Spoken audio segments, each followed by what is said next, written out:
Merci, Monsieur le Président. Bismillah ar-Rahman ar-Rahim, wa salatu wa salamu ala ashraf al-mursalin. Monsieur le Président et chers frères, chers collègues, membres de l'Assemblée nationale de la République du Sœur du Sénégal,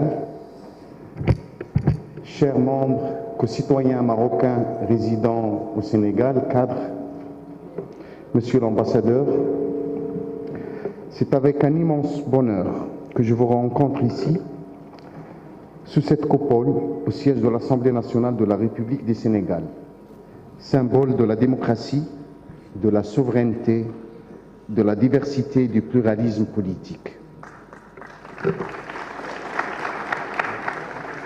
En mon nom et au nom de l'imminente délégation qui m'accompagne, je vous exprime mes plus sincères remerciements pour votre invitation, Monsieur le Président, pour votre hospitalité et l'accueil fraternel qui vous nous avez réservé.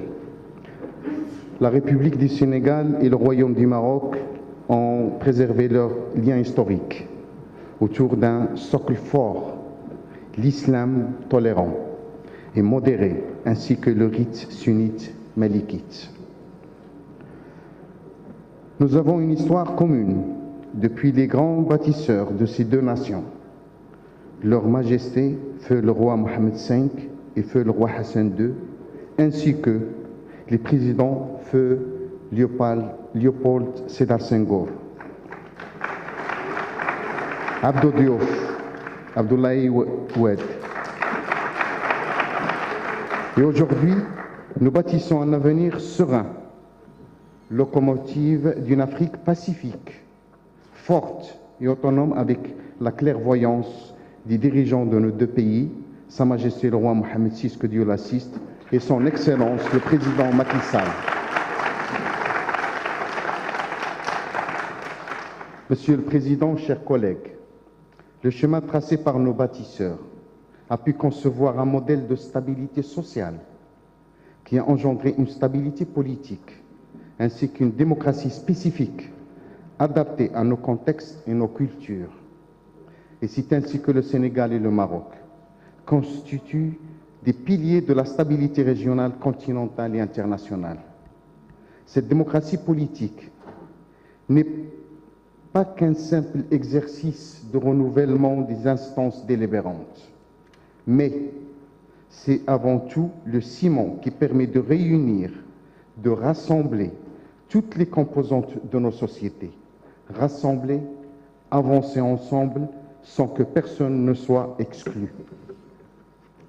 Monsieur le Président, chers collègues, c'est avec cette unité nationale, cette sagesse politique que nous pouvons faire face aux nombreuses menaces transfrontalières, que cela soit le séparatisme, le terrorisme, l'extrémisme, la fuite des cerveaux, la traite des êtres humains, ainsi que les trafics en tout genre. À ces menaces s'ajoutent les challenges de développement économique et social contraints par des déséquilibres climatiques ainsi que le retard technologique. Face à ces défis, nos deux pays disposent de grandes opportunités et d'un potentiel inestimable pour réaliser le progrès souhaité. Nous avons deux emplacements stratégiques ouverts sur l'océan Atlantique qui se connectent avec les principales routes commerciales maritimes. À cet égard, il m'est agréable de rappeler les propos de Sa Majesté le roi Mohammed VI, que Dieu l'assiste, dans son discours à l'occasion du 48e anniversaire de la Marche verte, lorsque Sa Majesté le roi a déclaré: en dépit de la qualité de ses ressources humaines et de l'abondance de ses richesses naturelles, l'Afrique atlantique accuse un important déficit en matière d'infrastructures et d'investissement. Afin de remédier à cet état de choses, nous œuvrons de concert avec nos frères en Afrique et l'ensemble de nos partenaires à l'élaboration de réponses pratiques et efficientes adossées à la coopération internationale. À cet effet, Sa Majesté a proposé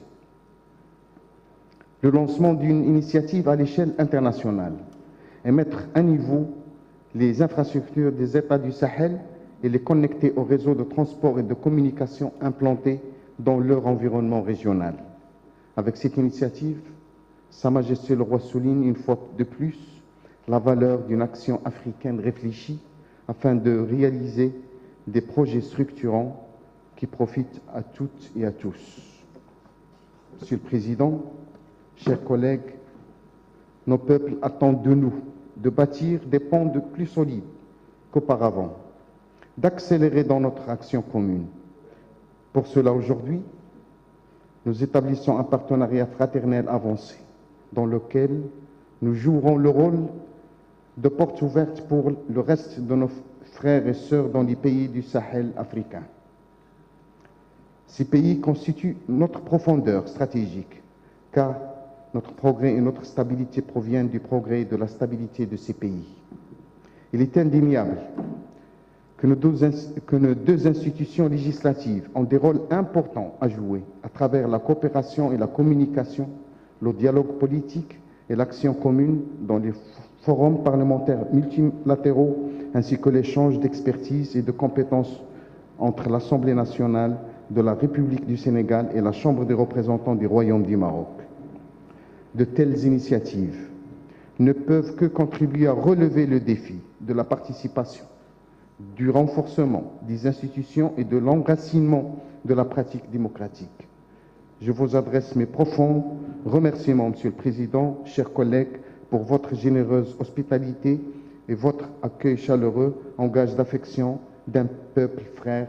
Merci.